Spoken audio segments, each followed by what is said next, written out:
This is Beyond the Belltower, where an elite group of North Carolina State University students give us a behind-the-scenes look at their steps to success and show us how they attain even their lofty goals. These students, who are in the top 10% of the country, are active in Student Support Services at NC State, a nationally recognized program designed to provide support for low-income, first-generation college students. Nationally, this population has an 11% graduation rate within 6 years. The Student Support Services students surpass that rate each year and go on to become doctors, dentists, accountants, and engineers. They work at Google, Apple, and the NCAA. They have earned PhDs in Ivy League colleges. These students go well beyond the bell tower to reach this level of success.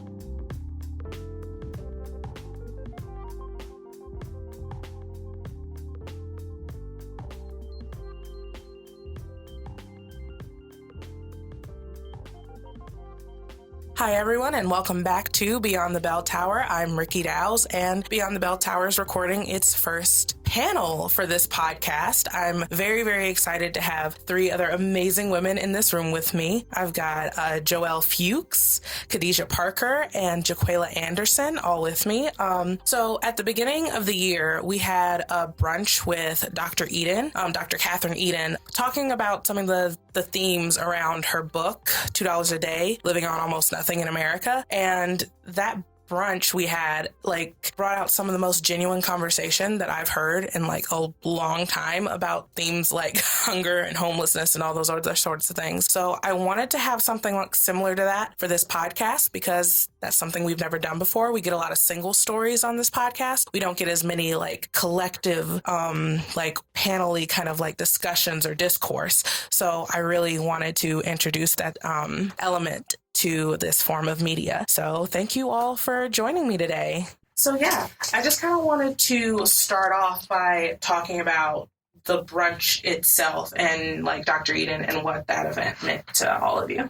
For me, I felt like it was a way for her to get the real story. I felt like it was a way to get the real story because I know that we talk about homelessness, but we talk about it as a group thing, generally speaking, but people have their own individual stories of poverty and how they've, went without or, suffered a loss because they didn't have the means to get what they need. So I felt like it was a nice way for her to get individual stories, especially from people of color at NC State, because, it's not many of us here. So, getting our stories, I think, is important for people looking to come here one day, to see themselves in that light, they could do it too, Now, it's been a minute since that brunch happened. So it's just I wish we had gotten a chance to do this closer to when it happened.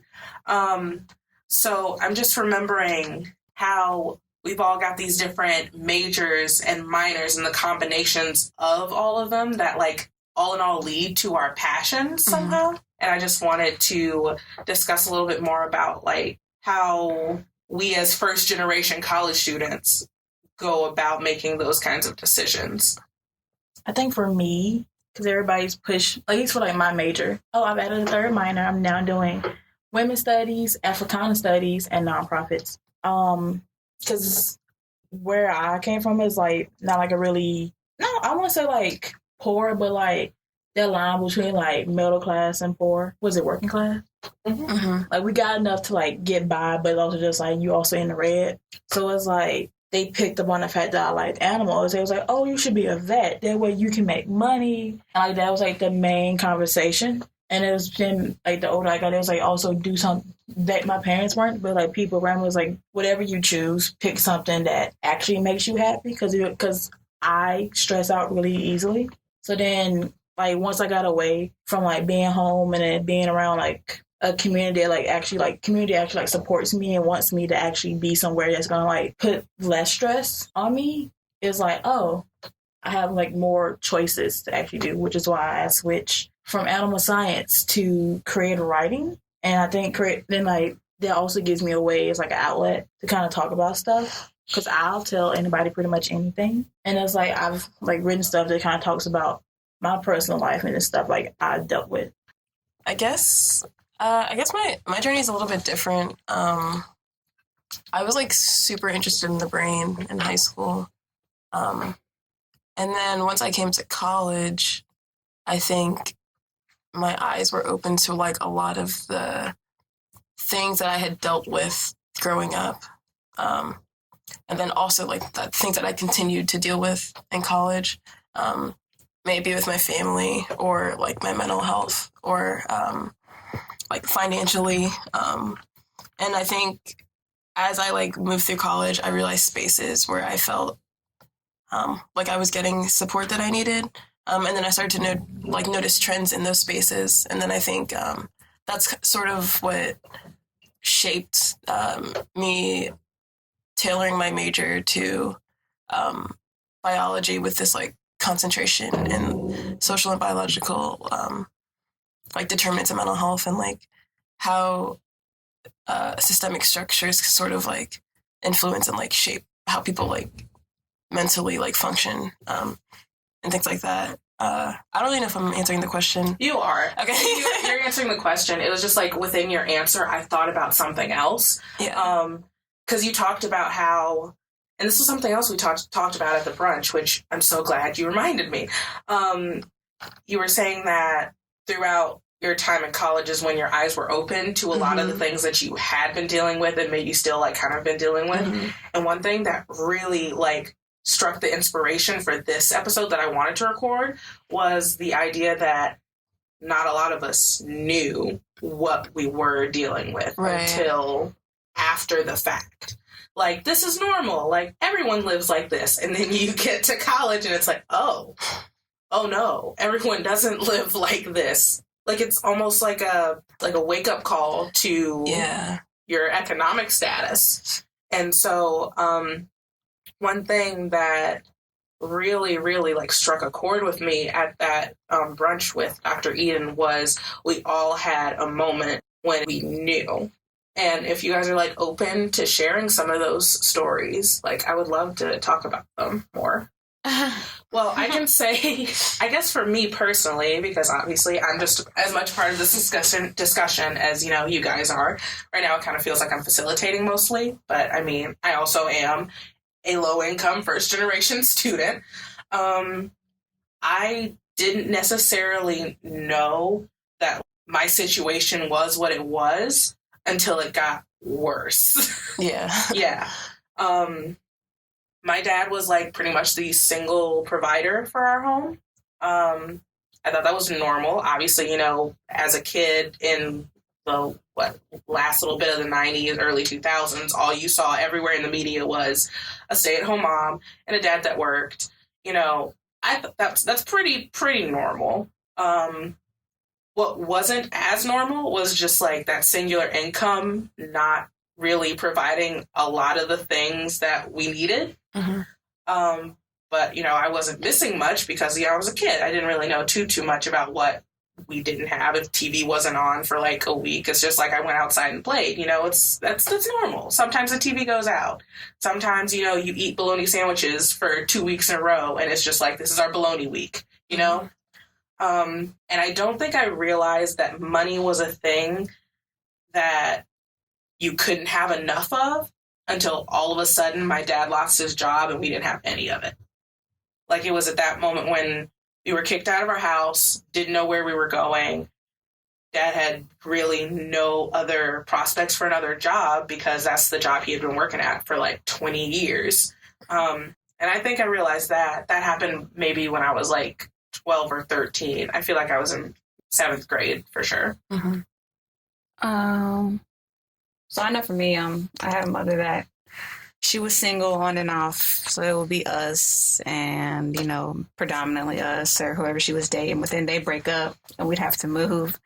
But when I got older, so like I'm 21 now, so when I was, like I guess 19, like I started to realize like how much we did not have, but because she always like provided for us. And I would say we were sort of spoiled because, I mean, I know I didn't know much, but I mean, like I got a lot of what I wanted. And like, it wasn't until I got much older that I realized that she didn't really have the means to do all that for us, but she wasn't going to tell us no. So it was like a cycle, I guess, of her being put into a deeper pit of like, you know, debt or just spending money that probably should have been left in savings because she wanted us to have things. And, you know, that was tough to realize. I mean, we were homeless for a while, you know, because she would always date these guys and, you know, like, I just don't think she really spent her money right when she was with them. I think that, she kind of squandered it. And so when they break up, we'd have to move all of a sudden, and it would be so hard to find somewhere to stay. And that's when I guess I realized that we weren't as well off as I thought we were, because she was a manager of this fast food place too. So she wasn't not making good money for two kids, because I have a brother that's 30. So, he was out the house. So it was two of us, and she was making what you would consider good money as a manager of a restaurant, but she wasn't saving it right. And, when I got older, I realized that. And even now it's tough I don't ask her for anything now, but talking to her, because I realized just how much she didn't do when we were younger, how much she did not save her money. And it's been really hard, because I felt I just had to figure things out on my own as the middle child. And now I have a sister that just went to college, and she's at ECU. And it's I know she's going to have to figure it out for herself too, because my mom literally just cannot do for us anymore in terms of money, or just even simple things you want to go out to, I wouldn't ask her to pay her own way. She probably couldn't, so that's been kind of tough. I guess I can kind of relate to that too, the whole your parents trying to hide it from you, because even though we weren't, I'm not even going to try to sugarcoat it. We had no money. But as a kid, Christmas still happened. Birthdays still happened. I wouldn't have known at all that wasn't the case, because they would try to hide it. I mean, I'm assuming when you're a parent, you want to hide that kind of part of life from your kid, because you want them to have a childhood. Mm-hmm. So, yeah. And I feel that's where a lot of parents in our parents' position kind of make those mistakes of saving, and then where we don't learn about saving, or how that's why I don't know about saving. All I know is, you have money, it needs to be spent now. Mm-hmm. And so I think that's where a lot of parents in that position make similar mistakes. I guess for me, I think I noticed how much I moved around. We didn't have a place to stay, and for a while, being in the moment, I didn't think much of it. But then once I got to college, I was I didn't really have a house. For a minute, we didn't have a place. I don't remember who I was talking to. It might have been Sarah. And we were talking about what homelessness looks like, and how people don't realize there are different it looks like different things. And so often when people are sharing stories, they might be well, I wasn't, because I still had a place to stay, but not having a place of your own, that's still also considered it. And so I think for a while, I didn't think we were. And then when I got to college and I was stuck in a situation where I wasn't gonna have a place to live. I was talking to Sarah about it, and that's when we had that conversation, and I was oh shit, that's, it's not a first time, because homelessness does look like different things depending on, who you are. I just got through doing this show, In the Blood, and it's the story about a family. They're homeless. They're literally living underneath a bridge. That's obviously homelessness. Mm-hmm. But then you run into Quayla. I know you, so I'm just going to go on ahead. You've shared this story anyway. What am I talking about? Then you got people like Quayla, who it's not like she was living on the streets anywhere, but she literally had to pack up all her things from her house mm-hmm. and bring them to college. And this is the dorm room is where she has to stay. There's also that homelessness. There's the homelessness of jumping around from house to house, not really having any place to stay. What exactly is that definition, and what does it look like? And at what point do we accept? Because for a while I did not accept that. I was no, we're not homeless. We just stay in a different people's houses for a minute. Mm-hmm. No. If you have to sleep in your car a couple nights, it's not that big a deal. And it's you get to college and you're that's not what it is. Yeah. Yeah. I accepted it as soon as I stepped toe into college. More so because it was this when everything was kind of going on, so I didn't have a choice. Because by March of 2016, both my parents were dead, and then it was trying to finish up with finals, figure out NC State stuff, prom, graduation, and all, and then like also and all that stuff, and then like the summer comes, like, oh, I'm trying to prepare, get all stuff I need to bring to college. Was actually going with me to college, and then whatever stuff I can't take, where is that going? Who's going to have it? Is it going to be available to me? Because initially I was staying with my cousin because I knew we were going to like lose the house and stuff. Like, I already knew it. I have whatever I have with me now is like pretty much everything. And then I have like a little bit of like stuff at like my cousin's. I have some stuff from my uncle's. According to my brother, there's some stuff in storage somewhere. I don't know. I also don't know where my baby book is, and I really need to find that. So it was like when my cousin I trying to do like scholarships and stuff. She told me to look for like scholarships for like homeless kids, because she was like, basically, you're homeless. Because I didn't really think it was a big deal until it was like when like for freshman year, there was like for all the dorms, they were like, oh, I think what fall break you can stay there. But then for like Thanksgiving and Christmas, like you gotta dip, like that's it. Like ain't no ifs, ands, or buts. And I'm just like, where am I gonna go? Type of thing. And especially last Christmas, I had like a falling out with my cousin. And so Thanksgiving, I ended up staying with Riki and her family for Thanksgiving, because I was like, my cousin was like going out like a town and everything, so I won't really have nowhere to be. Even like the apartments stayed open on campus, it was like I ain't really got the funds to kind of like sustain myself for like that pretty much a week. And so Ricky's mom was like, oh, you can bring Quayla home. And so I stayed with them. And then for Christmas was like a different story, because it's like 3 weeks. And I was like, I lived with Riki for like a whole like 2 years, so that's fine. But like staying in like her house, I feel like for 3 weeks would have drove both of us nuts. And so I was like scrambling and struggling, like telling my best friend, I was just like, I don't know what I'm gonna do. My cousin said I can't stay with her for like that Christmas, like 3 weeks. I got like $30 in my bank account. I don't know what I'm gonna do. And then she was like, oh, you can stay with me.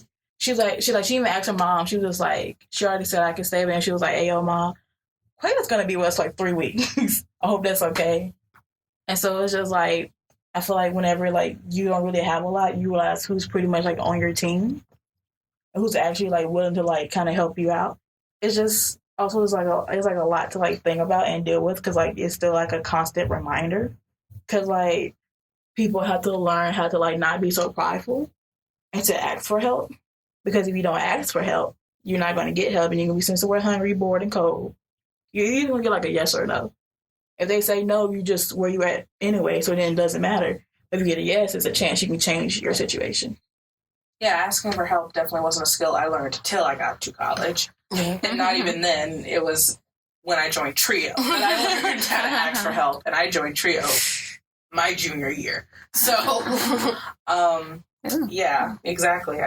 Freshman year, I didn't really ask for too much help, which is something I think we've all kind of been victim of because of the way we grew up. You know, the idea of I'm going to get it by any means necessary, like no matter what, because it's something our parents, you know, basically showed us, we going to take care of us kind of deal. And so there was something that I'd heard in each of these stories, not just, you know, ours, but the other women that were at that brunch with Dr. Edin, where it was just like, and I think Quayla had mentioned it, it's like there's this, like the ongoing stressor that is like always continuous. Yeah, continuous. It's like on your shoulders, it's over your head literally all the time. We have carried this burden, whether we knew it or not, since we were children. And so it's like, I know some of us maybe have let go of it, some of us maybe haven't let go of it, just kind of like dealing with that in college now, when you've got all these additional stressors like class and work, and, you know, if you live off campus, rent, if, you know, food insecurity, like, how do we let go of these things, or do they just stay on our back literally the rest of our lives? So I'm a psych major, not to like, that doesn't mean anything, but like I always think about these kind of things, like when it comes to how we deal with trauma in general. I think about like that in general when it comes to like this whole idea of letting go, like versus I guess holding on to it. But it's like there's a difference between like letting something go and like remembering. Like it's in your memory forever. You're never gonna like, in my opinion, fully let go because you're not gonna completely forget about it. Like, and I guess holding on is different, however that manifests for different people, how you use your outlets, if you have any. You know, I know I have mine, but everybody hasn't learned how to, like, cope with, you know, the stressors of everyday life or not knowing how you're going to get from here to here, what you need. But I know for me, I've had, I guess, come to a realization that, like, I'm not really, like, I wasn't for childhood on up. I wasn't responsible for what happened to me. Like, it wasn't as though the people around me didn't love me or didn't care where I ended up or didn't, you know, want the best for me, but they just literally could not.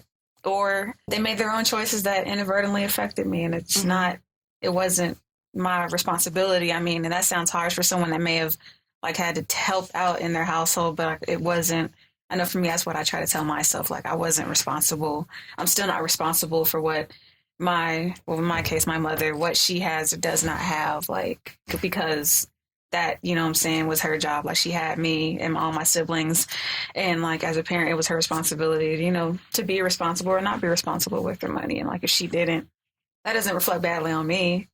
But, I mean, I have a lot of unlearning to do. Like, I noticed that when I get paid, I'm like, I'm hungry, you know? And it's like, I go to Hillsborough Street, I'm like, man, I could use some Chipotle, but I do not need to be spending that. It's like $10 for a drink and the bowl, like, and even $8 for the bowl. So I still unlearn a lot of what I saw her do inadvertently. And, like, that's tough in itself, but it's not like I try to get rid of I try to work every day on not having this guilt, like, I should be, like, doing more. And I think it's hard in college. We see all these people doing great things, like people that are, like, literally got their job lined up and they're not even a senior yet, or they are a senior and they're going to be making $10K. Like, they're going to be set for life, and you're sitting here and maybe you won't have that reality when you graduate. It's, like, really hard to not compare, but I try really hard not to do that. Like, but yeah. I put so much stress on myself and so much, like, I criticize so much. It's like, I hate the idea of having to go in my savings, even if it's, like, for, like, an emergency. I hate it. I hate it so much because it's like I feel like I'm falling into, like, the path like my parents did, because, like, I don't think they even had, because I don't think they had, like, a lot in their savings, because either way they were in the red. And it's like, I know these were, and then we were crediting you, would have to keep $25 in your savings. I'm like, all right, I can do that. I can do that. No, it's hard. But it's like what I worked and try, like, to discipline myself to do to where I have money in my savings. Just like I hate that I have, like, I guess, like, regressing, especially when I see other people on campus. Some of my friends, like, they doing all this stuff, and I just feel like kind of left behind. But it's like, because, like, when, like, Riki and my other friend, I'm like, oh, they're off campus. I'm like, I want to do off campus. It sounds like it's stressful, but it's like, I feel like you get, like, a little more freedom. It's so stressful. Listen, don't rush it. Don't even rush it, man. Look, if I can get back on campus at this point, I'm people like, crazy. Rent coming up in, like, a couple days. Oh yeah, that'll be in this month, and I gotta pay $634. I just paid rent. It's back again. Oh yeah. And it's like, I just felt left behind because I felt like I wasn't keeping up and doing what I was, like, I guess, like, supposed to do. And I had, like, a whole breakdown, like, the whole, like, TV breakdown. Like, you go in the bathroom and, like, cry. I'm at work when this happens. And it's like, I tell Riki, I tell my other friends, and she's just like, first of all, calm down.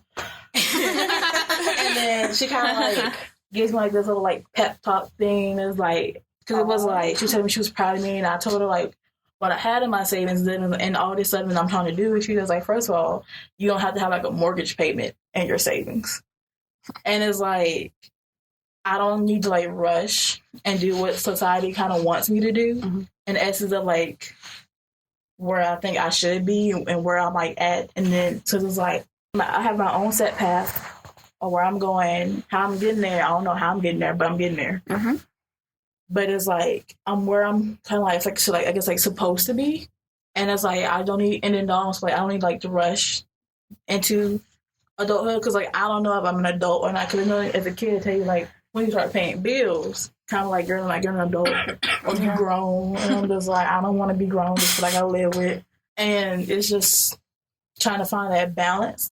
And it's like, I wish I didn't have to like teeter-totter. I wish I had somebody come to like show me like the like rules as like a kid. So like when I got here, it's like, oh, this is kind of what I'm supposed to be doing. Yeah. So to be trying to like find it myself and then like struggle. And I know like as an adult, you're still gonna make mistakes, but I was like, can I not make as many? Yeah. On like the road to get there. Because, like, here's the thing, and this is a pep talk I have to give myself often. I don't think we realize, because of the background we came from, like you were saying, you wish you had someone to show you. We didn't have someone to show us. So we didn't have someone to be like, this is how life works. Not to say our parents didn't do their best, or I won't speak for everyone. My parents did their best. But it's like, I still don't know. And so this is where I have to remind myself literally constantly, and the same thing I told her, it's like, I am 21. I do not have to have it all figured out right now. Just being in college right now is miles ahead of where anyone in my neighborhood, anyone in my family thought I would be. Yeah. Where, and like, just being as a first generation college student, this is already one of the greatest accomplishments you've already took a step towards doing. So the whole, and they always tell us in these workshops and these saving money, you know, little camps or whatever they are, conferences and all that, where they're just like, you know, make sure you have like at least a full month's salary or something in your savings account. And it's just like, look here. That's not possible. Right. It's not going to happen. Yeah. And you don't have to have $10,000 in a savings account when you're, you know, 18, 22 years old. Right. Like, yes, it's important to do that unlearning that, you know, we learned, you know, growing up about, you know, here's a check, spend it. Here's a check, spend it. Like that check to check kind of living. It's good to unlearn that. Yeah. Oh, God. Yeah. It's good to unlearn those behaviors. But at the same time, I can't expect the skills that, first of all, most people in their 20s don't have. A lot of our peers that are doing well off and doing fine and aren't struggling are doing well, not because they have savings in their account, but because they have people to help them. Mom and Daddy. So, like, we can't expect to have the skills that most people don't acquire until their mid-30s when we're in our, like, early 20s. Yeah. And I have to remind myself of that so much. Like, we don't have to have this figured out quite yet. Yeah. But because we come from where we've come from, we feel like if it's not done now, we're failing. And that's not the case at all. Yeah. I don't know if you guys have, this is psychology jargon. So it's a self-fulfilling prophecy. I don't know if y'all heard of that. For the viewers, listeners. Why I say viewers, listeners. It's where you, basically, it's like that negative voice in your head, whatever it is, whatever you see yourself doing or not doing, it's like you act in that way. So if you don't see yourself getting some work done by a certain amount of time, you might put it off. Or if you don't see yourself, whatever it is, it's like you act in a way like, if you don't believe you have enough time to do something, you won't do it, or you'll partially do it. Like, I know for me, it's been tough to really work out of that, because, like, I can be my own worst critic. I know some people can relate, or maybe not, but, like, I tell myself all the time, you don't have the time to do this. It's not going to get done unless you literally have the entire day. You go lock yourself in the room, or the library these days, and you just go to the 9th floor, and you sit there, you do all your work, and you don't come down till it's done. And you don't stop, you don't call nobody, you don't text nobody, you turn your phone off. I don't do that, but, like, you know. You tell yourself you're going to. Yeah, and, like, I feel like that's so hard to get out of. Well, for me, it's been hard to get out of my own head with, like, what I can and cannot do. Because, like, I remember, I'm a senior now. Like, I transferred here. It's like I went to another school, and then I came here. And it was a big mind blower, because I went to Central, and, like, that's an HBCU, smaller. And it's a lot more Black people. And there's a lot more people that, a lot more people that, you know, openly talked about, well, yeah, man, I'm struggling too. And, you know, they're first generation, all that. And I come here and I meet people that are way well off. Like, Exactly. I mean, they got ridiculous amounts of money, and I'm not saying they didn't earn it because that's not fair. You know, if their parents want them to be well off, that's their right. Mm-hmm. But I'm just like, yo, like, you don't even realize like how good you got it. Like, I have a best friend. She's my first roommate when I got here, when I was living at Woodhall, and we're still friends to this day. And like, she just got married like back in August, and with her longtime partner every year. And I was just like, no, you didn't. When she told me, I was like, you did not get married. And then she was like, yes, I did. And she showed me the certificate. I was like, oh, man. And, like, it was just a certain amount of, like, I was happy for it, but I was just like, you don't even realize how, like, privileged you are to be able to just up and get married. Like, if I were to do that, like, my family would, like, it wouldn't, like, be mad, but they would be like, are you sure? Mm-hmm. Like, they'd be like, why? Probably. Like, it's just a certain amount of, like, privilege that other people have around here, and they flaunt it. And, like, I don't know if they mean to, but they just, like, yeah, I'm going on a cruise. Yeah, I just spent this much money on this brand new car. Well, you can't go on this trip. You don't have money saved. We're trying to go here. You want to come? And it's like, I don't have $500 just to blow on a, like, trip. Like, I don't have it like that, fam. And, like, it's just really tough to like navigate that space and express to people like, you know, I would love to partake, but I can't. Like, my job, I work on campus and at the call center, and then sometimes they do team building where we go out to eat and stuff, and I'm just like, sometimes I can't go because I really just don't have it. Like, it's not like I don't want to hang out with y'all. I ain't got it like that, and it's like really hard to express to someone that has a certain level of like privilege, like why you just can't do something. Like because in their mind, just like, well, why can't you? And it's like, I can't. Like, and like, I wouldn't even feel right. Like, even if I had the means to do it, like, I would still feel guilty because it's like, you know, you got bills, you know, you got all this stuff. Why are you spending money frivolously? Like, and like, I think that's the hardest thing in the world. I guess maybe it goes back to a podcast I would listen to earlier, with someone that, like the imposter syndrome. Like, this lady that was on this podcast, similar one, she did one, I think. I forget her name, but Sarah told me about it, so you should listen to it. Yeah. Yeah. Oh, I know. Yeah, she was like, you should listen to it. And so I did, and I was like, that sounds familiar. like even when I'm here, sometimes I just be looking around like, how the hell? Like, and I'm a senior, and like, I've been here for a while. And, like, I still don't be believing it. You know, I like a lot of stuff that I didn't think I'd get to do, like research and just like finishing school, summer school. I did that. I was here in Woodbridge this summer.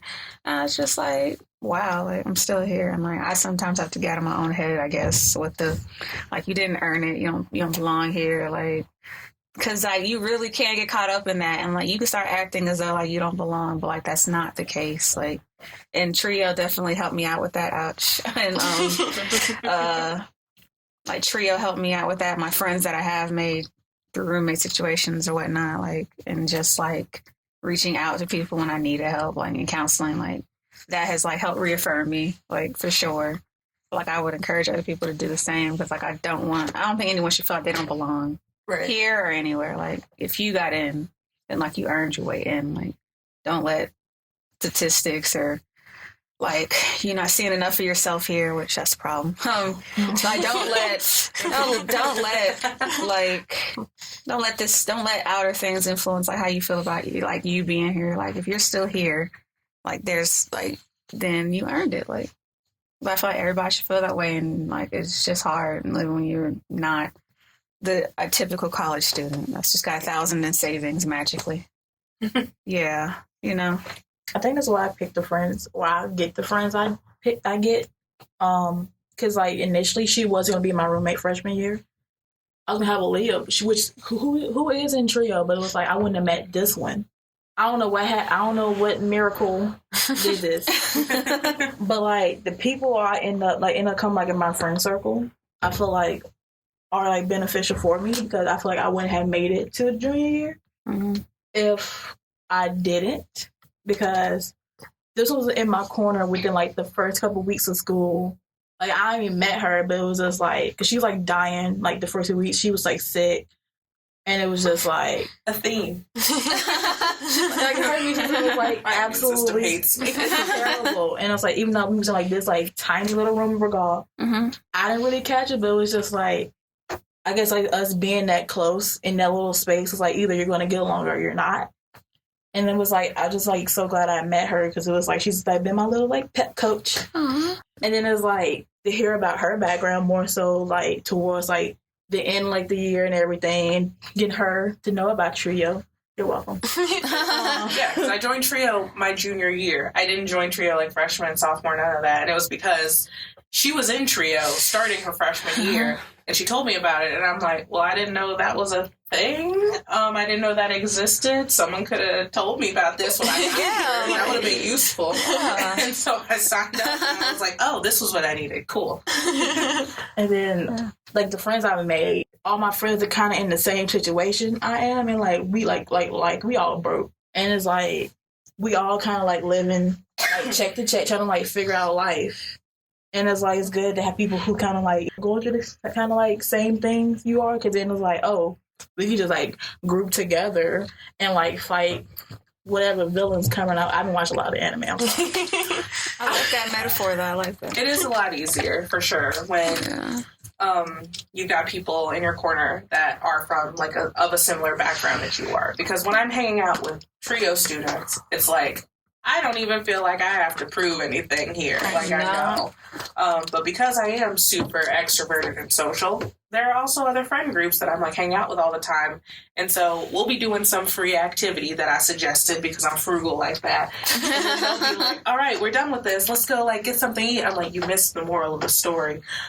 We're not spending money at this social event. So it's like, I have to go because it's like, oh man, they're all going to eat. Fine, whatever. But it's like, you just bought like 3 weeks of groceries in your apartment. Jeez. You don't need to spend this extra money, but it's like this, like this pressure almost. And I don't want to say pressure because no one's going to like make you do anything you don't want to do. Mm-hmm. But it's just like, it's so effortless for people to spend money. Like it's so effortless for someone to be like, we're just going to go grab something to eat real quick. You know, come along, hang out. We're just going to go do this real quick. We're, you know, it's most of the time eating, but it's like, you know, it could be in any number of things that someone's inviting you out to do. And it's like, okay, well, it's, you know, it's only like this $8-9 I'm spending one time. But if you're doing that on a weekly basis, that adds up. Mm-hmm. And then it's like, then the food in your house spoiled. Now what you gonna do? Like, yeah. I mean, if I could add on to that, I think about, well, I don't want to say people of color do this, but I think that we do tend to keep things to ourselves. Well, for me and my family, I know we tend to keep things like that under wraps. Mm-hmm. And so, you know, only we know. Nobody on the outside is supposed to know. And I think that is part of the problem is like what you keep in and like what you don't release is like something that you're struggling with. It just kind of builds up until something happens that's really hard to handle. And people around you are like, why didn't you tell me? And then it's just a cycle. I know for me, it's been hard to reach out, but like, I think it's necessary to like, I guess, break that cycle of like the stigma that comes with like looking, I guess, weak for some people. Like, yeah. I know people that they just don't want to look like they don't know what they're doing or they don't want to sound weak to anybody. So they just don't say anything. So things get worse and then something happens and then they need help. But like this whole time they could have asked and they didn't. And I know it's been hard to unlearn. For me personally, I know in communities of color, we don't talk about like mental health as a whole. We talk about that. We talk about like money, you know, things that, you know, could be better with our education system, things that kids are going through now. Like, and it's really weird to see that divide. Like my sister was like a 2000s baby. I'm a 90s baby. And like there's like a clear difference of what she's into and what I'm into, like cartoon wise especially. I'm like, oh my God, this is not real cartoons. And they're not good. They're not as good as like Tom and Jerry. Like I don't care. Yeah. But like on a serious note, like I know there's things that like she doesn't understand that I like maybe know more about because of like what was important for communities of color in the 90s, which was like, well, the government said, like, stopping us from having kids too young, or, like, you know, STDs, AIDS, the AIDS epidemic, you know, because only we have AIDS, right? Like, only we get it and transmit it to ourselves. And, like, you know, like, I just feel like it's just really hard to unlearn, like, centuries of, like, just feeling like you have to save face, like, present strong, you know, whatever it is. Especially, you know, with single-parent households, like, because that parent is, like, the face of the household. So, like, they're getting asked every question. Like they have to do a whole lot and they're doing two people's jobs. Like it's not like, it's no wonder they stress out and they maybe age quicker, whatever, their health fails them because you're doing the work of two whole people. And God, if you have more than one kid, that's got to be like hard as hell. Like, you know, I don't know how my mom did it. Like now that I'm old, I'm just like, how did you, like, I hate babysitting to an extent. Like I can't deal with more than one kid. Like how did you manage with two of us, three of us at one point? by yourself. Like I that I just think about that too. Just like it's not. I mean, I guess we make it look easy, but it's not. I kind of talked about it in the episode that I did with Sarah. Yeah. But like also with the financial independence, like it's like the first time I actually really had to like deal with like what does saving money look like and like understanding that whole thing. And so like part of me was really proud of myself because like I actually like I had a savings that was like pretty solid. Like I had like built it through these 4 years, and then all this stuff happened with my financial aid this past semester, and like basically they were just like, okay, well, like all these things are happening, so you're just going to have to pay tuition or you can't graduate. And like it's my last semester, and I was like, everything that I had like done like the past 4 years, like I was gonna have to like spend it on the tuition. And I was just like, yeah, like I kind of just like sat there for like weeks, like I don't know what to do. And like I was taking it really hard because it was like I kind of felt like I was like actually like ahead of the curve. Like I was doing these things that I needed to do. I was saving money. Like I was like, I already know that being in school was the only way I can sort of afford some of these like I can afford my rent and like I can do things like that. And so like I was saving, so as soon as I got out, like I'd be able to support myself and my dad and like the rest of my siblings, because there's 7 of us.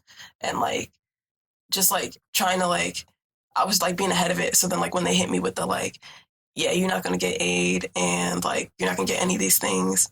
And because also like Unpack Promise, so I was like, what you mean? Exactly. Unpack Promise too. So I'm just like, what you mean I'm not getting the money? That's why I accepted. Like I was literally like, all right. And so it was just like I felt like I always feel like there's always something that's gonna happen where I'm not gonna graduate. Like, and that was like one of the bigger ones. I was like, you're not even gonna get out of here. Like, you didn't deserve to be here in the first place. And now like you're behind these 2 semesters because you couldn't keep your mental health together, so you had to drop out. And then like all these things. And I was like, now finally you're at the end and you can't even finish because like you fucked it up from like way back when. And I was just like really in my feelings. And the like financial thing like really hurt. But it's so good to have people in your corner like Sarah, because she was like real like, what you mean y'all gonna give her this money? Like, and she was just like extremely helpful with it. And so I'm like kind of a really big advocate for like having people that are like, they're your cheerleaders, but also like this idea of like not making people feel like they're other or like invisible. Because I think that's like one of the identities I've noticed the most in like circles like this and like people where I feel more comfortable. It's like there's this constant like invisibility. There's constant like you make yourself not noticeable because like you're not trying to say too much. At least I can't speak for everyone, but at least for me, it's like I don't talk much naturally, but like I try to like keep low profile, like keep my voice down. I don't really talk much because I'm just like, I'm not trying to have y'all trying to like pull something out about my situation, or like I'm not trying to share more than I need to. Like I'm just trying to get through this, like on to the next. Exactly. Yeah. It's just like, it is what it is. Y'all don't need to know. Right. Right. My goodness. Yeah.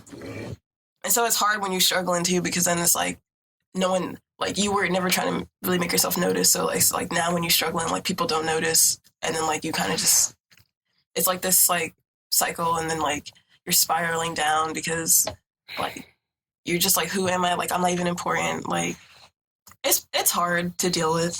For sure. Especially when you have, because I've definitely in the past working on it this year, probably for the first time, and I don't know, like my entire life, where it's like you are this person who from the outside looking in, it's just like, this is just a person that, you know, it's just chilling, you know, just minding their business. They don't say much. It's fine. I mean, I talk, but it's like not about anything of substance, you know? Right.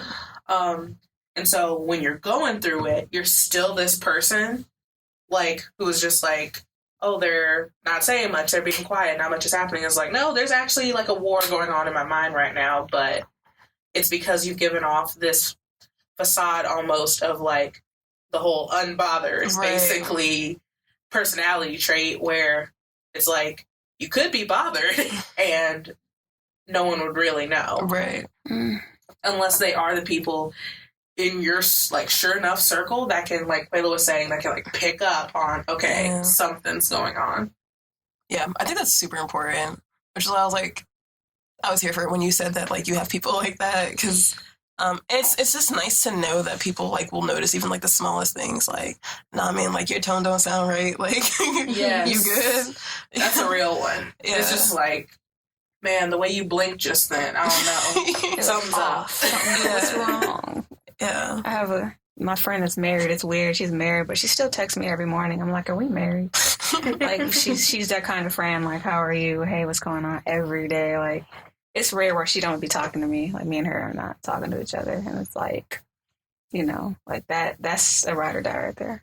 So there has been so much that we've touched on in, honestly, this is literally something I could do for hours at a time and literally just talk to every single person in Trio and like have this conversation literally on like a constant basis, because I loved what happened during that brunch. Yeah.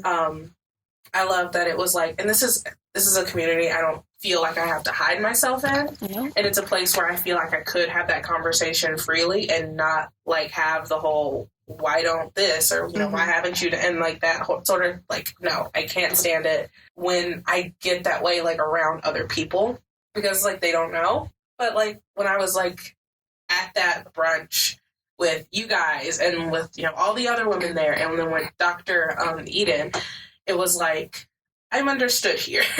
Yeah.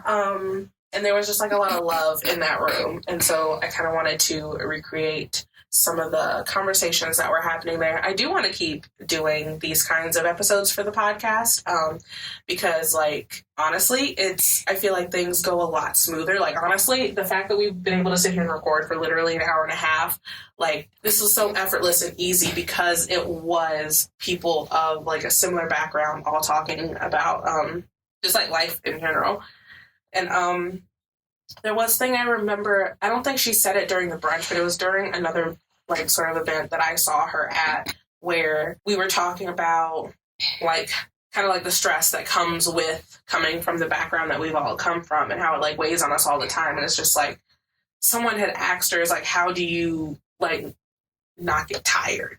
How do you not give up hope? How do you sit there knowing this is the background you've come from? This is like the situation you're still dealing with in a lot of ways, because it's trauma. I've accepted now that it's yeah, I've accepted at this point that it's like, yo, we've all been through some trauma. Yeah. And it's like, how do you sit in it and like not just like lose hope, you know, for however long you're dealing with this. Therapy.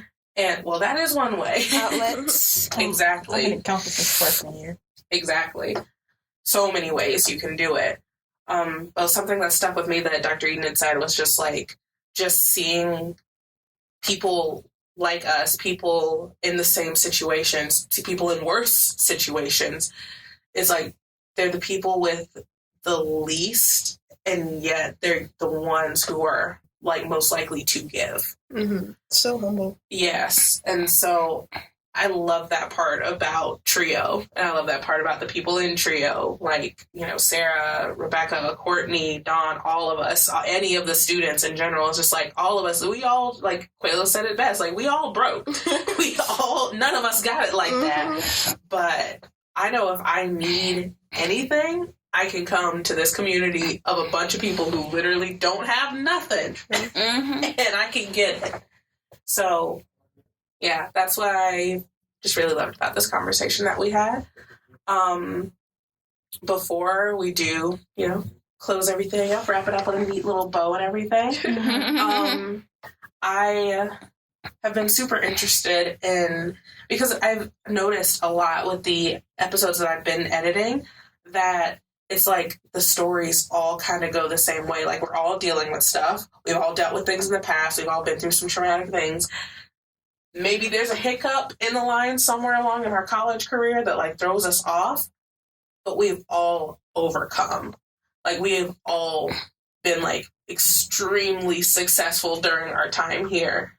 And so like, I'm just proud of all of you for that. Congratulations. You guys about to, like, graduate soon. I wish I was on that boat with you. This is my 4th year here. I will be here for a 5th. Now. I'm super senior. I just want to say that. Mm-hmm. You graduate 2020. It's looking like fall of 2021. Me too. No. Yeah, I want to talk about that, but you know. Yeah, retroactive withdrawals. It'd be like that. It'd be like that. It happens. Yeah. Like I was saying, you guys literally are all just like amazing success stories despite where you have come from. And I couldn't ask for like a better group of like not just students, but like women of color to literally look up to. And like we're all the same age, but I still look up to all of you. Seriously. I couldn't ask for like a better community to be a part of. And I know you're all going to do some super amazing things. And, you know, don't be surprised if I like ask for an update and check in, you know, see what's popping, what's going on, make sure some of these issues have been resolved. Nope. So yeah, thank you, Joelle, Khadija, Jacqulea, so much for talking with me today.